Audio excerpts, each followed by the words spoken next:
নমস্কাৰ বন্ধুসকল, মোৰ আজি এই নতুন ভিডিঅ'টালৈ সকলোকে স্বাগতম জনাইছোঁ।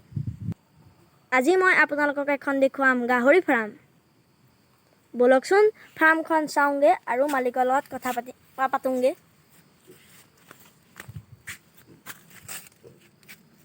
দাদা, আপোনাৰ নাম আৰু ঠিকনাটো আমাৰ দৰ্শকক জনাই দিয়ক। হয়, মোৰ নামটো হ'ল ৰিতম হাজৰিকা আৰু ঠিকনাটো হ'ল গোলাঘাট ডিষ্ট্ৰিক্ট, দেৰগাঁও দাধৰা। আপোনাৰ ফাৰ্মখন আৰম্ভ কৰা কিমান দিন হৈছে? 2 মাহমান হৈছে মোৰ ফাৰ্মখন আৰম্ভ কৰা। সৰুকৈ আৰম্ভ কৰিছোঁ আৰু পাছলৈ ডাঙৰ কৰিব লাগিব। বৰ্তমান সৰুকৈ আৰম্ভ কৰিছোঁ কাৰণ মোৰ কোনো ধৰণৰ অভিজ্ঞতা নাই, সেইবাবে সৰুকৈ আৰম্ভ কৰিছোঁ। হয়, আপোনাৰ ফাৰ্মখন বনাওঁতেনে কিমান মূলধন খৰচ হৈছে? মোৰ ফাৰ্মখন বনাওঁতে 10,000 মান খৰচ হৈছে। ভেটি উঠোৱাৰ পৰা ধৰি লৈ তলটো পকা কৰি দিছোঁ আৰু ওপৰৰ ফালে দেখিছে পাতলকৈ খেৰ মেলি ওপৰত পাল লগাই দিছোঁ। 10,000 মান খৰচ হৈছে আৰু বনোৱাৰ পৰা ধৰি লৈ। হয়, আপুনি গাহৰি পোৱালিবোৰক কি খুৱাইছে? দানা বুলি ক'লে মই মহাৰাষ্ট্ৰ ফিড খুৱাইছোঁ আৰু লগতে ঘৰতে বহুত পাচলি খেতি আছে, জিকা, ধুন্দুলি, এনেধৰণৰ পাচলি আৰু বনৰীয়া কচু, তুঁহগুড়া, কলগছ এইবোৰ কাটি মেলি সিজাই খুৱাইছোঁ আৰু ভাল ফলে পাইছোঁ। হয়, লগত ভাত মিক্স কৰিও দিছোঁ। হয়। পোৱালিবোৰক কিবা দৰৱ বা ভেকচিন ব্যৱহাৰ কৰিছে নেকি?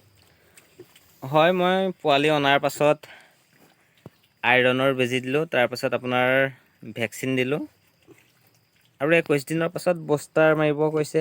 তাৰপাছত পেলুৰ বেজী দিব লাগিব, তেনেকৈ আৰু। পোৱালি অনা আজি মোৰ 20 দিন হৈছে। 20 দিনত ঠিকে আছে গ্ৰথটো।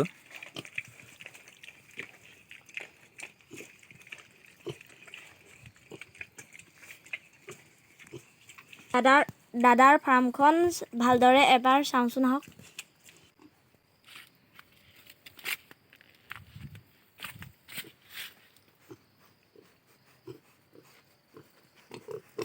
এয়া দেখিছেনে, খুঁটাবোৰ গজি গৈছে।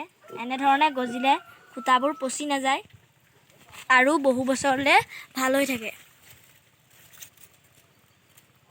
ইয়াত দেখিবলৈ পাইছে ছাইডবোৰত বাঁহ লগাই দিছে।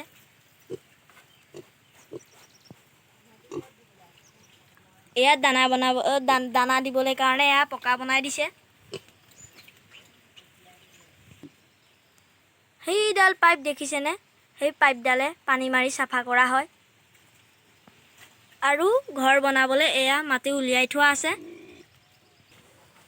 আপোনালোকেও এনেদৰে কম খৰচতে গাহৰি ফাৰ্ম খুলিব পাৰিব। দৰ্শকসকল, আশা কৰোঁ আপোনালোকে কিছু কথা জানিব পাৰিলে। আমাৰ দাদাৰো এটা ইউটিউব চেনেল আছে। চেনেলটোৰ নাম হৈছে ৰিতম ভ্লগছ এণ্ড ফাৰ্মিং। আপোনালোকেও চাব পাৰিব। যদি ভিডিঅ'টো চাই ভাল পালে লাইক, কমেণ্ট, শ্বেয়াৰ কৰিব।